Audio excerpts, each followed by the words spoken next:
Hello, and welcome, Rory. Rory Sutherland has been a personal inspirator of mine, and I'm very happy that you have taken this time to have a little chat with me concerning the vaccination and also the psychological aspect of the things.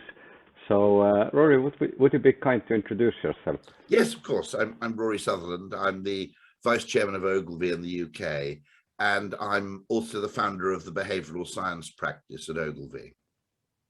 I wanted to ask, just to start up, you have studied a lot of behavior, and I've come across your ideas that perhaps in today's world we have too many people with a lot of money, and they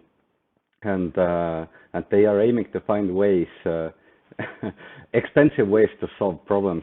Do you think there is any relation to this concerning the vaccination?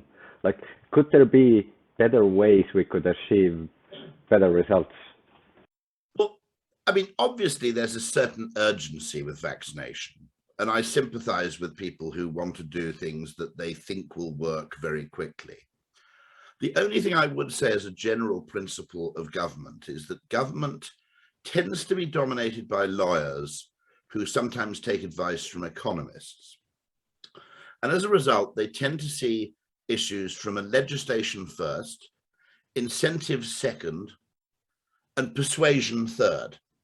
So they'll try legislating, then they'll try economic incentives or possibly punishments. And only then do they try persuasion. Now, I would argue that even if you're not a massive libertarian by any means, you should try things the other way around. A general principle to minimize freedom of choice and judgment often means that it's better to try persuasion first. Where that fails, you might try economic incentives, and only when those two have failed should you actually try compulsion. And there's a good reason for that, actually, which is that persuasion is often a subtler instrument than compulsion. The great thing with persuasion is that if you've got a good reason not to do something, you don't have to be persuaded. Whereas what quite often happens with both economic incentives or with legislation is you end up punishing people who have a perfectly good reason not to follow the rule. I think that's also true, by the way, with environmental questions. We should see what we can get people to do voluntarily. And an example of that, by the way, is I would have thought the pandemic has had a long-term effect on the environment, not as big as we need, but simply by getting people to video conference rather than flying to a degree. Certainly in the business world, I think what happened is in 2018, if you had a 2-hour meeting in Frankfurt, the normal thing to do was to fly there.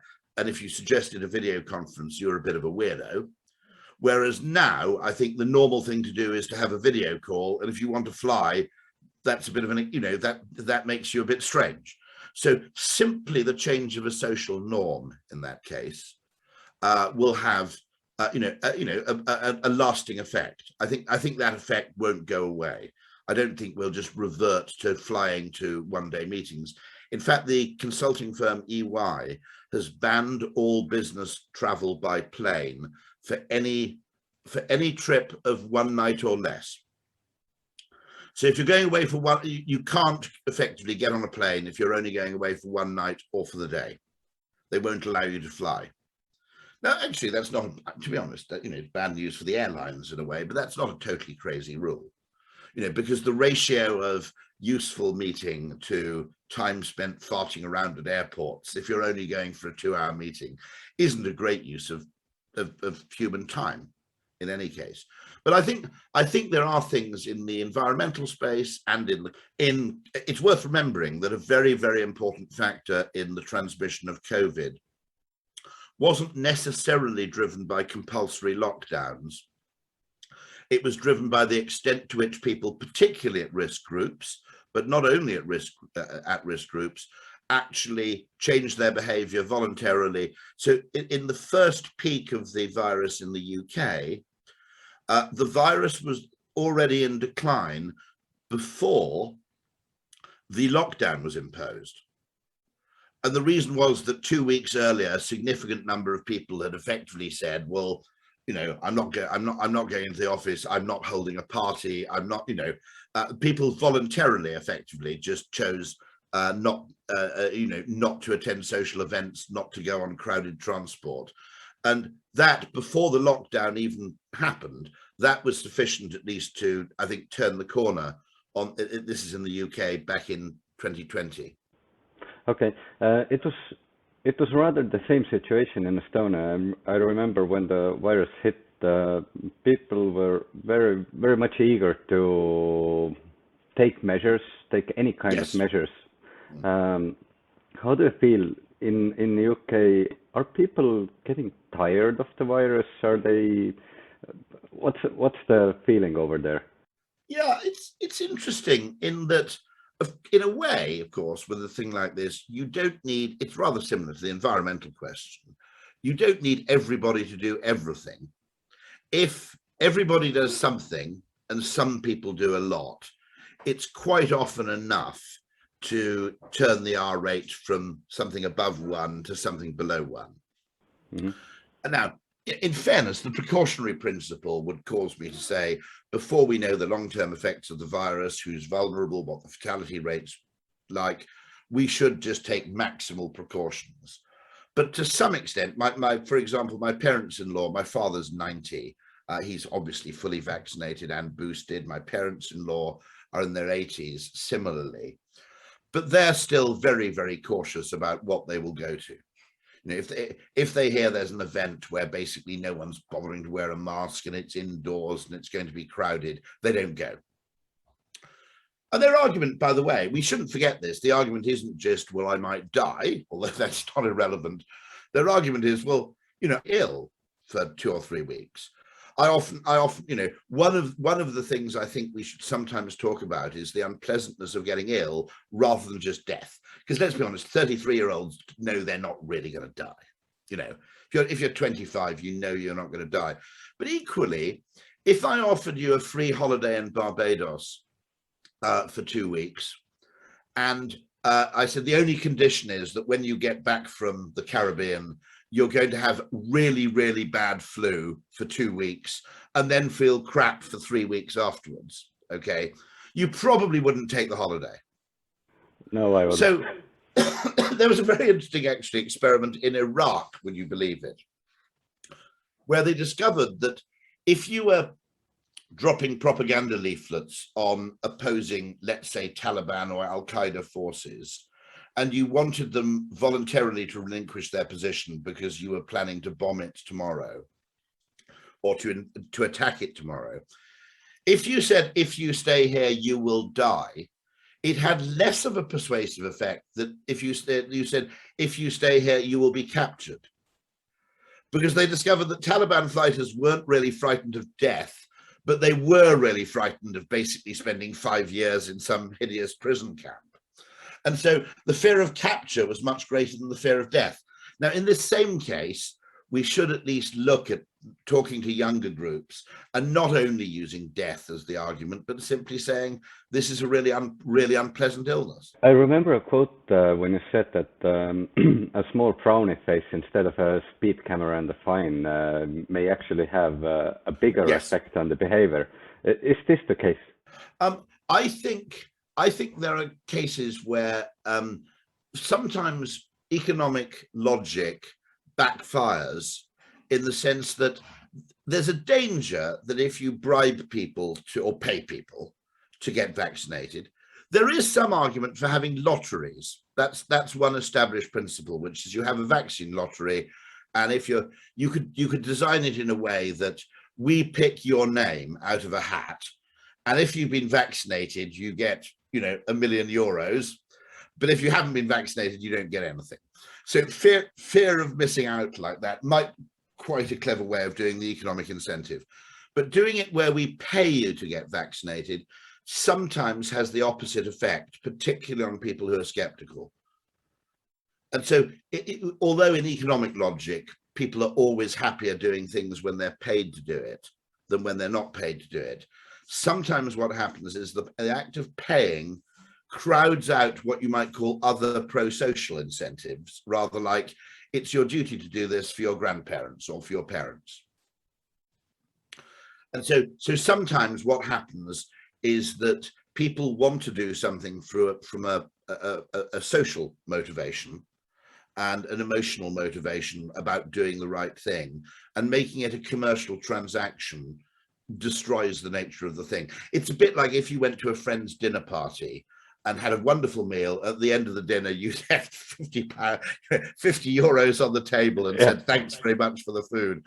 It would actually completely destroy the enjoyment of the dinner party.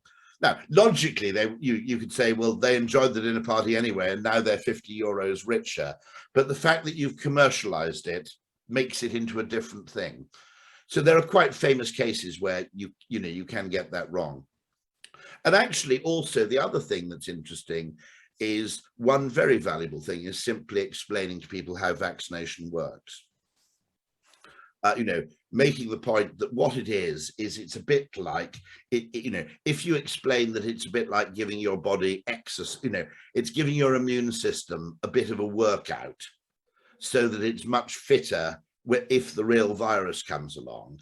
If you explain it in terms, you could also, I think, use arguments to say that vaccination itself is not an unnatural, weird scientific procedure, because there are cases where actually social insects, obviously they don't develop vaccines, they don't develop artificial vaccines, but social insects practice, I think bees and other insects practice really clever principles where they'll very slightly deliberately infect other insects to give them a very small dose in the hope that the small dose gives them immunity. So that's technically variolation, which happened, by the way, before vaccination was invented. You infected people with a small dose of smallpox.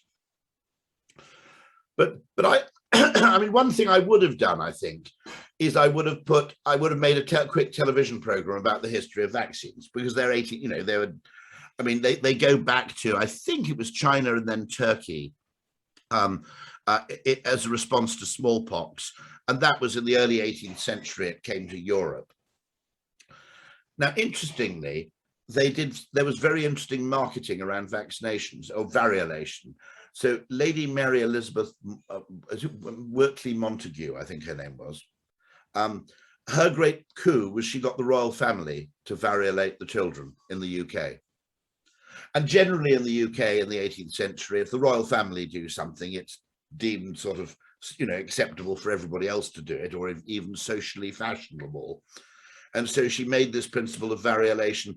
In many ways, she took the idea from Turkey. Her genius was partly in marketing it, that by persuading the royal family to get. So that's another thing you can do. I think it was a good thing that you had prime ministers and presidents being televised as they were getting the shot. Yeah. The role of celebrities can be strong. But one thing I would have done, I think, is I would have just had programs about the history of vaccination to show that it's actually very old. Because I don't think everybody knows. We always forget. Educated people always forget that what a lot of people don't know. And a lot of people may go, vaccine, I've never, because of course most of the vaccines we have as very young children, so we weren't even aware of them. And so the benefits of that and the history of it is, I think it's something we could tell people more about too. Mostly what you'll find is that as the number gets to 70%, because you're at 63 now, I think, the skepticism does drop. It's also worth investigating real vaccine skeptics, because quite often what they've done is they've argued so much in social settings against vaccination that they've made it very difficult for themselves to change their mind, because they're now kind of emotionally invested and their identity is invested in their anti-vaccine standpoint. And so one question is, it's a bit like then asking someone to change the football team they support. If you've made a huge amount of noise opposing vaccination, and deep down, to be honest, you've probably changed your mind. Now, I suppose those people could get vaccinated secretly, but I think there are questions there, which is some anti-vaxxers. It's not totally, by the way, we shouldn't totally disparage these people. It's not completely wrong to be skeptical.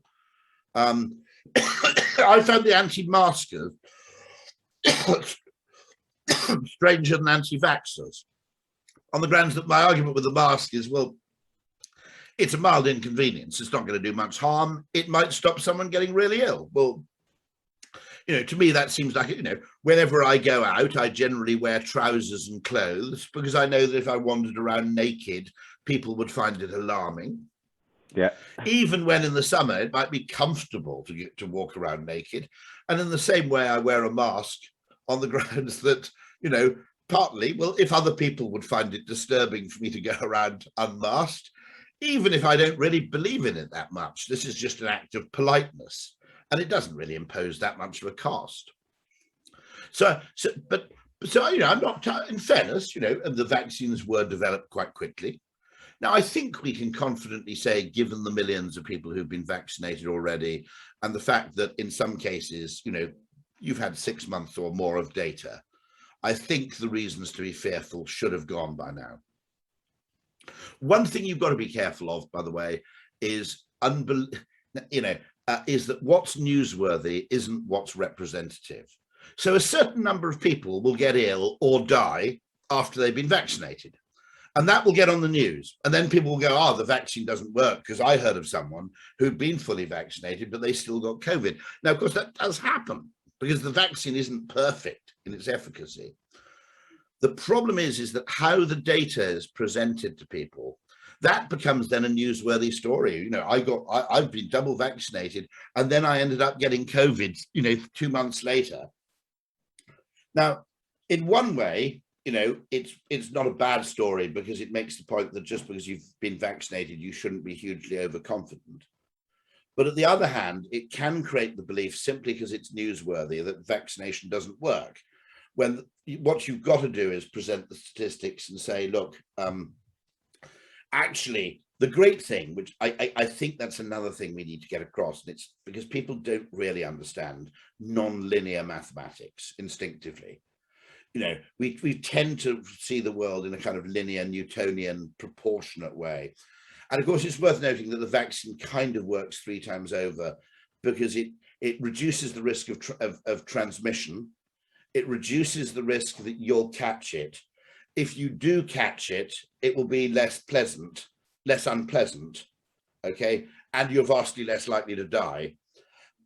But the fact that actually every one person vaccinated might be stopping 2 people from getting ill, you know, we don't really understand the non-linear exponential nature of this thing. And so having regular public information which makes that point, that gets people to think in kind of complex system terms or network terms rather than kind of linear terms, I think is really useful. Rory, coming on from this point, you made a strong case that vaccination both will reduce the transmission, will reduce the chances of catching it. It will reduce your chance of... Yeah, it certainly reduces the severity, the likelihood of severe cases. Yeah. So there are many good points to being vaccinated. And somehow the government is giving away it free of charge. Like, is there a point that that for some people at least it sounds too good to be true? Yes, yeah. That's an interesting question, which is, I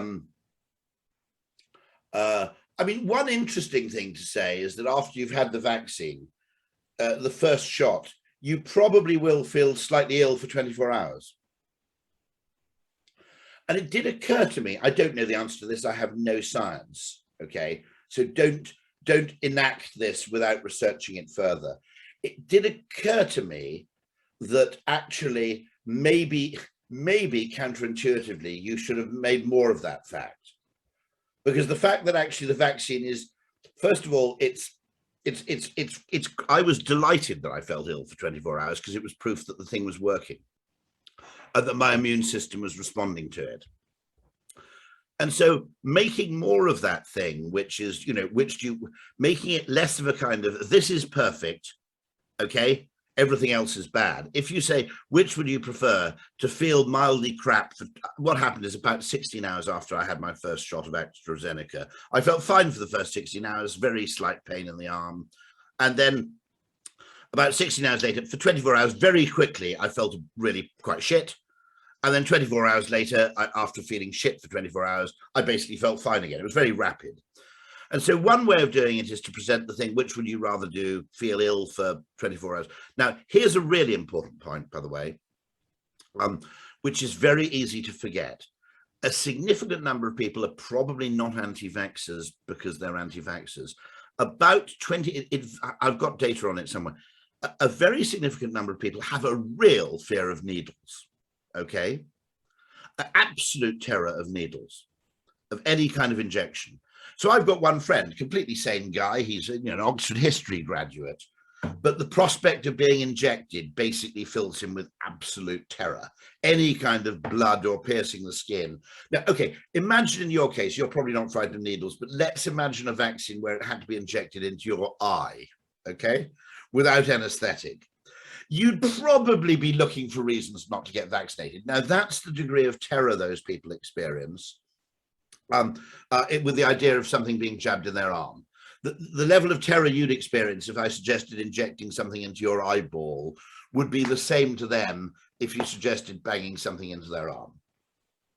Now, okay, in the medium term, we can solve that problem possibly with different forms of administration. You can have a thing called anal insufflation, which is effectively you blow something up someone's ass. Okay. Now, the important thing is, one of the things is they're really frightened of fainting because they tend to faint when they get injected.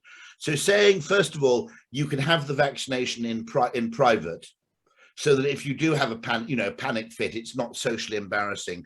And also you can have it lying down, or that, we vaccinate you sitting in a chair. And also you're free to go to a private room if you want to, because you're frightened that you might panic in front of a lot of other people. Because quite often, people who have a deep emotional phobia like this look for ways to rationalize it. And they might rationalize it by saying, I don't think the vaccine works, or it's not necessary, or I'm under 40 years of age. So looking at that percentage, I always noticed it when I started flying on business. And so quite often I was in the business class section of the plane, where of course people haven't really chosen to fly. They've been told by their boss, you've got to fly to Estonia tomorrow, okay? And I noticed as soon as I was sitting in business class, when I looked around on takeoff and landing, about a quarter of the people on the plane were seriously terrified. They were clutching the armrest and they were seriously terrified. It's very easy to overlook factors like that. But that business of fear of needles was a very simple factor which was driving anti-vaccination. And it was largely overlooked because either the people discussing the problem didn't have that fear, or they pretended they didn't. Okay, thank you, Rory. I have a final question for you. Of course. How do you feel, what should be carried out to change the framework in which we think of both the communication and the vaccination itself? Like, what could the government do to help? One thing that would occur to me, I don't know if any countries have tried it. Serbia tried a thing where you could choose which vaccine you had. They were very early to get vaccinated, so I can't prove that worked, but it patently wasn't a disaster because Serbia achieved very high rate of vaccination quite early on, and they gave you a choice. Now, sometimes if you give people a choice, do you want AstraZeneca or do you want an mRNA vaccine? What actually happens is that people stop thinking about whether they want to get vaccinated and start discussing which vaccine to have. Okay, and that tends to, if I say to you, do you want tea or coffee? It has a different effect to if I say, do you want a hot drink or not? So just by changing the question, the Serbs did that. I know that was true. One thing I would have liked to see tried, which was the chance of going along with a friend. So making it social. So actually, if a group of you who are roughly the same age, who lived locally, could all go together, generally that helps, that we feel more comfortable doing something in numbers with people we know. That's true of things like pensions. if you have a company pension, people are much happier being in a pension that's the same pension as everybody else they work with, than being the only person to have their pension. And so there's quite an important and useful thing you can do there as well. Okay, and really the last thing, how do you go about pursuing the laggards, like the people who simply do not want to make the decision? Yeah, one, I'm very boring, but it's not about it. Make it really easy. Text them. Do the whole thing by text. Make them say, which appointment would you like? Would you like this one, or this one? Make sure it's at a local place. Maybe you could even have it at a place that's quite fun. Make sure they can get there, you know, and just make it really, really easy. So there's a great phrase that they use in the behavioral insights team, which is the UK government sort of spin-off in behavioral science. They call it EAST, which is easy, attractive, social, and timely. And so one thing that isn't crazy is find people where they are. So if you know what qualities these resistant groups have in common, go there and offer them a walk-in vaccination. Because, you know, actually people will go, well, I'm here now, so I might as well. You know, we've all done that, haven't we? You know, we've all bought something because you go, well, I need one of these eventually, and I'm here and they're in the shop and they're on sale. I might as well buy it now. And so having those kind of walk-in things where people who are unvaccinated can just pop in and sit down, and making it, you know, so making a kind of spur of the moment thing to people who are kind of too nervous to want to. Because one thing, if you're frightened of needles, might be, okay, once I've booked this appointment for 2 weeks ahead, I'm going to spend the next 10 days shitting myself about this injection, for instance. Whereas if you can just walk in, get it done, walk out. How about pressing on the fear of missing out, like actually having a counter? We have 10 doses left. Well, exactly. Funnily enough, that was happening, because at the end of the day, some of our clinics said, we have these doses, we can't use them tomorrow. And one of my daughters was basically offered that. She was just told, look, we've got them now. If you want to get vaccinated now, pop in. And that's what she did, because she thought, well, I've got this opportunity. Why miss out? So you're absolutely right. So you could actually have a sign that says 25 vaccines left, drop in the next 10 minutes. You could actually use live information to do that. That's undoubtedly true, because the fear of missing out, but also the fact that a really important point to emphasize is, okay, by the time you get COVID, it's too late to get vaccinated. Now, not everybody knows this, okay? There may be people who think, well, if I get COVID, they'll just give me the vaccine, won't they? Okay. Now, by the time you get COVID and you're unvaccinated, it's too fucking late. Okay. And there are people who are literally dying in the UK, or extremely, extremely ill, who go, if only I'd had the goddamn vaccine. So playing on that fear of regret is, I think, really, I must dash now, but I think that can be another thing to play on as well. Yeah. Thank you so much for your time, Rory. Thanks ever so much. Sorry I've got to dash, but it's been a pleasure. Bye-bye. Thank you. Bye-bye.